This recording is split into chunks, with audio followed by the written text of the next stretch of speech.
ഇന്ന് നമുക്ക് ചപ്പാത്തിയുടെ കൂടെ കഴിക്കാനായിട്ട് ഒരു ക്യാബേജ് മസാല തയ്യാറാക്കാം. അപ്പോൾ അതിന് വേണ്ടിയിട്ട് പാനിലേക്ക് 1 ടേബിൾ സ്പൂൺ എണ്ണ ഒഴിച്ചതിന് ശേഷം ആവശ്യത്തിന് കടുക് ചേർത്തിട്ടുണ്ട്.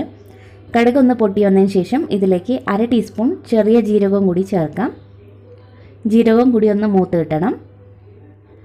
ഇനി ഇതിലോട്ട് ഒരു സവാള സ്ലൈസ് ചെയ്തതാണ്, കൂടെ തന്നെ 3 പച്ചമുളകും പിന്നെ കുറച്ച് കറിവേപ്പിലയും കൂടി ചേർക്കാം. ഇത് ഇത്രയും കൂടി ഒന്ന് വഴറ്റിയെടുക്കാം. സവാള നമ്മൾ ഒരു മീഡിയം സൈസായിട്ടുള്ള സവാള ചേർത്താൽ മതി കേട്ടോ. ഇനി ഇതിലേക്ക് 1/2 ടീസ്പൂൺ ഇഞ്ചി വെളുത്തുള്ളിയുടെ പേസ്റ്റും കൂടി ചേർത്ത് വീണ്ടും ഒന്ന് വഴറ്റിയെടുക്കാം. ഈ ഉള്ളിയൊക്കെ നന്നായിട്ട് വഴണ്ട് കിട്ടണം, അതേപോലെ തന്നെ ഇഞ്ചി വെളുത്തുള്ളിയുടെയൊക്കെ ഒരു മാറി കിട്ടണം. ഇപ്പോൾ ഉള്ളിയൊക്കെ നന്നായിട്ടൊന്ന് വഴണ്ട് വന്നതിന് ശേഷം ഇതിലേക്ക് 1/2 ടീസ്പൂൺ മഞ്ഞൾപ്പൊടി ചേർത്തൊന്ന് മിക്സ് ചെയ്തെടുക്കാം. ഇനി ഇതിലേക്ക് ഒരു വലിയ ഉരുളക്കിഴങ്ങ് ചെറുതായിട്ട് കട്ട് ചെയ്തതാണ്, അതും കൂടി ചേർക്കാം. ഇനി ഇതെല്ലാം കൂടി ഒന്ന് മിക്സ് ചെയ്തെടുക്കാം. ഉരുളക്കിഴങ്ങ് പെട്ടെന്ന് തന്നെ വെന്ത് കിട്ടും, അപ്പോൾ അതുകൊണ്ട് നമ്മൾ ഈ സമയത്ത് വെള്ളമൊന്നും ചേർക്കേണ്ട ആവശ്യമില്ല. ആദ്യം ഒരു 3-4 മിനിറ്റ് നേരത്തേക്ക് ഇതിങ്ങനെ തന്നെ വഴറ്റിയെടുക്കാം. അപ്പോൾ നമ്മളൊന്ന് വഴറ്റിയെടുത്തതിന് ശേഷം ഇതിലേക്ക് ബാക്കിയുള്ള പൊടികളും കൂടി ചേർക്കാം. 1 ടീസ്പൂൺ മല്ലിപ്പൊടി ചേർക്കുക, 1 ടീസ്പൂൺ മുളക് പൊടി ചേർക്കുന്നുണ്ട്. മുളക് പൊടി നിങ്ങളുടെ എരിവിനനുസരിച്ച് ചേർത്താൽ മതി. നമ്മൾ നേരത്തെ പച്ചമുളകും കൂടി ചേർത്തതാണ്, അപ്പോൾ എരിവൊക്കെ നോക്കി ചേർത്താൽ മതി. പിന്നെ 1/2 ടീസ്പൂൺ ഗരം മസാല പൗഡറും കൂടി ചേർക്കാം. ഇനി ഇതെല്ലാം കൂടി നന്നായിട്ടൊന്ന് വീണ്ടും വഴറ്റിയെടുക്കാം. പൊടികളും ഒന്ന് മൂത്ത് കിട്ടണം.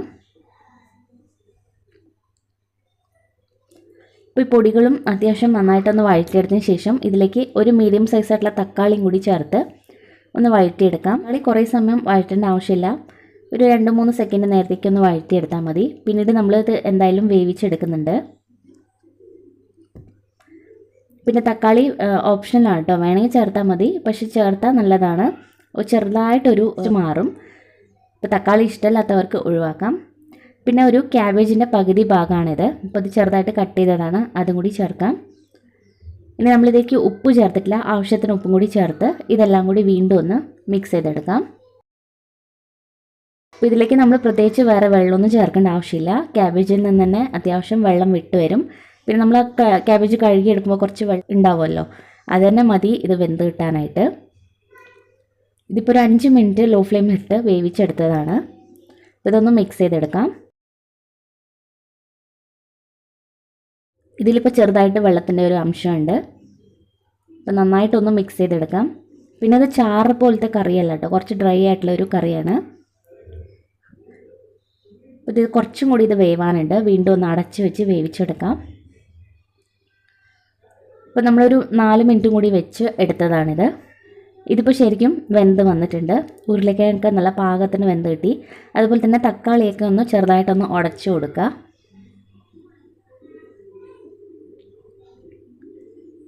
കുറച്ചൊരു ചാറ് പോലെ വേണമെങ്കിൽ നമുക്ക് ഈ സമയത്ത് ഒരല്പം വെള്ളം ചേർത്തൊന്ന് തിളപ്പിച്ചാലും മതിയാവും. പക്ഷേ ഇതുപോലെ കുറച്ച് ഡ്രൈ ആയിട്ട് കഴിക്കുന്നതായിരിക്കും ഈ കറിക്ക് ടേസ്റ്റ്. ഇപ്പോൾ ചപ്പാത്തിക്ക് നല്ലൊരു സൈഡാണ് കേട്ടോ ഈ ഒരു കറി. അതുപോലെ ചോറിൻ്റെ കൂടി നമുക്ക് കഴിക്കാൻ പറ്റും.